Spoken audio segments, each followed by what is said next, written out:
Hey, what's up folks? It's Jang here from UltimateRC.com, and this is my initial review of the hotly anticipated Axial Wraith Rock Racer. Now, I want to say right up front that I am not a hardcore crawler dude.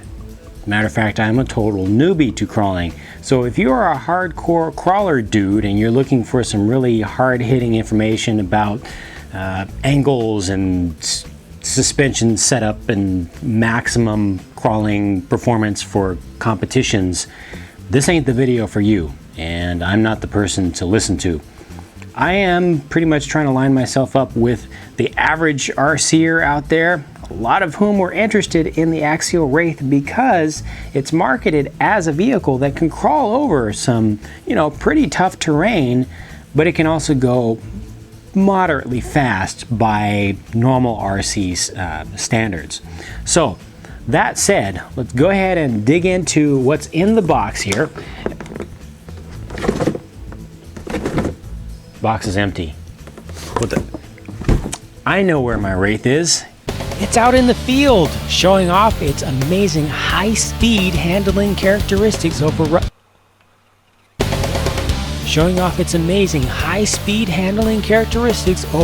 terrain. This is not just a slow crawler.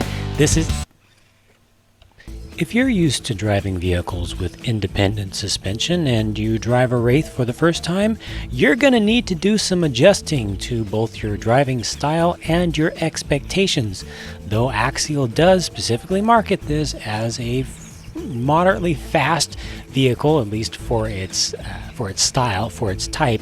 It does have a very high center of gravity, and it's really not made to turn at speed.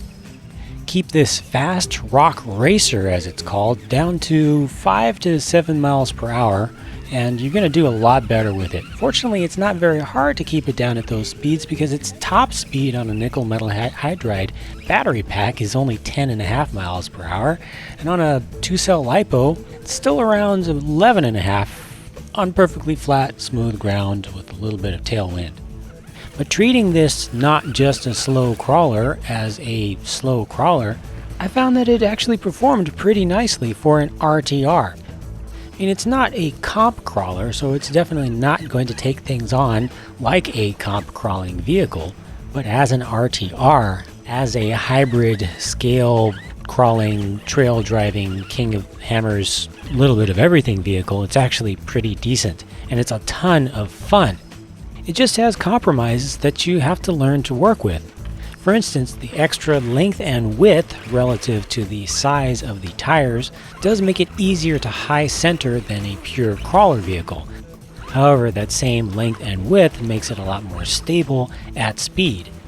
And yes, I do realize the irony of saying stable and at speed after showing you that earlier video footage of it driving around in a field, flipping over at 10 miles an hour. What really holds the Wraith back on the rocks is the compound of the tires.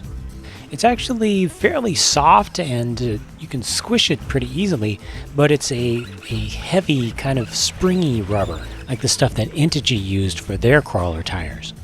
It does have some compliance to it, but it doesn't have a lot of bite. As a result, on some surfaces you'll find yourself battling, slipping and sliding around that really takes you off of your desired line. Another thing that I noticed was that the steering was kind of lazy or sluggish, or I don't know, it almost felt flexible. It's definitely something that I'll need to look into a little bit farther. Speaking of looking into things a little bit farther, let me go ahead and take a break from the driving footage and have a closer look at the Axial Wraith in the studio. So there she is in all of her glory, the Axial Wraith RTR. Now this is not just an AX10 with some wheel wideners or a different body or something. This is a new platform. It does share a number of parts from the AX10, and it even has a couple things from the XR10. But the chassis itself is longer and the axles themselves are wider. And a lot of the upgrade parts are going to be Wraith specific. Now aesthetically, the body is freaking sick, if I may say so myself. Seriously, it's a few panels of thick heavy-duty Lexan bolted on to this whole integrated roll cage tube frame chassis. You heard that right.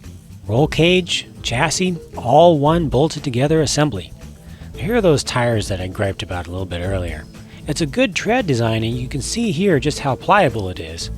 It's just not up to full-on crawling specs. By the way, the beadlocks are fake. The shocks have threaded bodies and titanium nitride coated shafts, but they are plastic, and I'm really not happy with the amount of friction between the pistons and the bodies. They're also set up very stiff out of the box. For electronics, you have a low-end 2.4 GHz radio set with a waterproof receiver box up front. The ESC is made by Castle Creations, but it's brushed only. And the motor is a non-rebuildable closed end bell 20-turn. Anybody remember the Traxxas Stinger? Oh yeah. The servo, from looking at it, I'm pretty sure it's made by Bluebird, and it felt like it had pretty good specs for an RTR unit, but the steering linkages, there's that flexibility I was feeling. I've seen folks on forums saying this truck needs a servo saver. Well, no it doesn't, not with links like that. I also discovered some binding issues in the ball ends, but I've done an entirely separate video on just that. LED lights, pre-installed. Me like very much. The battery tray is in the back and unfortunately rather high up, but it does use Velcro straps that allow you to put several different sizes of batteries in there. They were unnecessarily generous with the interior details. You got your steering wheel, you've got your shift levers, you've got decals on the console. It even has these nice molded seats with a recline option, though there's not enough room to really move them in this truck. There's a bunch of extra stuff included in the box, including some extra half-shaft pieces. There's a servo saver, what do you know, included free in the box even though you don't need it. Extra optional detail parts, look, they've even got some guns on there. They've got extra parts for the shocks. And there are some extra guards for the lights, as well as some extra actual light buckets if you want to change them out or add some new ones of your own. They even have light bucket lenses here. Sure beats the free bonus in the bottom of a Cracker Jack box. Now let me send you back to some driving footage.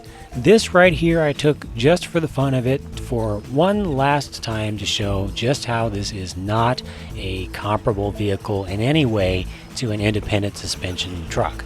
If you want to go fast, you want to take fast turns, you want to go over jumps and stuff like you would with a Stampede 4x4 or an E-Firestorm Flux or a Savage Flux, or even a rally car for that matter, it's just not going to happen with the Axial Wraith.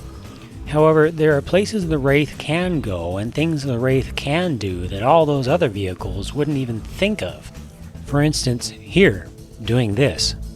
It has its shortcomings, it makes a lot of compromises, but I think that they are good compromises.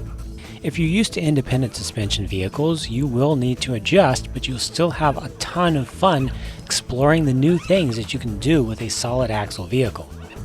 If you're already used to driving around crawlers, then probably the first time that you drive the Axial Wraith, you will come up with a laundry list of things that you want to change about it. But again, you'll still have a ton of fun with it. As an RTR vehicle with the out-of-the-box setup, the Wraith is good stuff. If you're kind of on the fence about whether you want to buy one or not, try if you can to find somebody who has one and see if you can borrow the controller.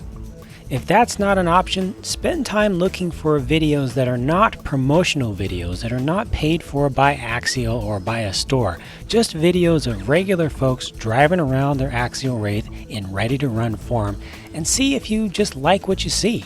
Focus on stuff that's not all edited up Hollywood style with lots of transitions and video effects, and focus on demonstrations of what the Wraith can do and what it can't do. I guarantee if you like what you see on the screen, then you will love driving the Wraith. It's so much more fun to control than it is to watch, even with its shortcomings. Now speaking of shortcomings, I really focused on two things, the tires and the steering. So I went ahead and changed out the tires and the steering servo on my Wraith and left everything else stock. These tires are from my old Chimera A project, and they are actually rounded off on the treads a little bit, but I did add some lead weights to the front, didn't even add any to the rear. And I put in an ultra high torque servo. Didn't even change out those super flexible bendy steering linkages, I just left those in. The net results of those two bolt-on upgrades, probably an easy 70% improvement in the crawling abilities of this truck. Where before it was sketchy, now it was confident. Where before it slipped, now it gripped. Where before it flipped, it just kept on going straight. tremendous improvement, and I very, very, very, very strongly recommend those two things as your first upgrades or your first changes on any ready-to-run version Axial Wraith. The improvement is significant without changing anything else.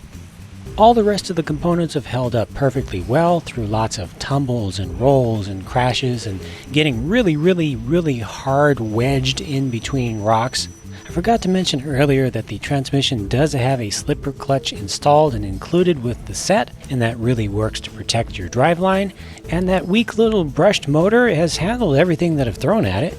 Incidentally, the one thing that went bad was the stock servo. It was actually still usable after this, but you can just see that it's not very happy. This was after some pretty hardcore crawling attempts. As I mentioned earlier, I do have a whole video about a binding issue with the stock steering linkages that may have contributed to the failure of this servo, or it may have just been a fluke. I'm not positively sure about that, but it's definitely something to watch out for. And like I said, just get yourself a better servo. You will thank yourself for it. By the way, this is running the weighted wheels in the front, and by moving the center of gravity down the way that those do, you can see that it's able to take turns at much higher speed also. Wait, there's something I gotta try here.